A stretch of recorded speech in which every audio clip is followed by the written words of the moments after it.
একের পর এক উইকেট হারিয়ে এবারে বিধ্বস্ত Bangladeshi batting line up. Pakistani বোলারদের কাছে এদিন অসহায়ভাবে আত্মসমর্পণ করতে দেখা যায় বাংলাদেশি ব্যাটারদের। নাইম শেখ থেকে শুরু করে পারভেজ ইমন, তাহিদ হৃদয় কিংবা লিটন কুমার দাস নিজেদের নামের পেছনে কেউ সুবিচার করতে পারেনি আজকের এই ম্যাচে। গুরুত্বপূর্ণ এই ম্যাচে অবশ্য আজকে নিজের নামের পেছনে সুবিচার করতে পারেনি হাডিটার ব্যাটসম্যান শামীম পাটোয়ারি থেকে শুরু করে তাহিদ হৃদয়, পারভেজ ইমন, এছাড়াও লিটন কুমার দাস, এমনকি তানজিদ তামিমের পরিবর্তে একাদশে জায়গা পাওয়া নাইম শেখ।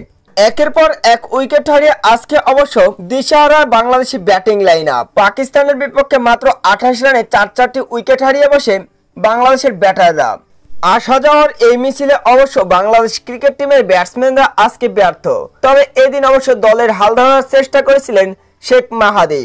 25 বলে এদিন 2 ছক্কা এবং 2 চারের সাহায্যে অবশ্য 33 রান করেছেন শেখ মাহাদি। তো বন্ধুরা, বাংলাদেশ ক্রিকেট টিম আজকে কি পারবে পাকিস্তানের বিপক্ষে দ্বিতীয় এই টি-20 ম্যাচে জয়লাভ করতে? জাকির আলী অনেকরা কি আজকে শেষ পর্যন্ত সম্মানজনক একটা স্কোর খাড়া করতে পারবে? অবশ্যই কমেন্ট বক্সে জানাবেন।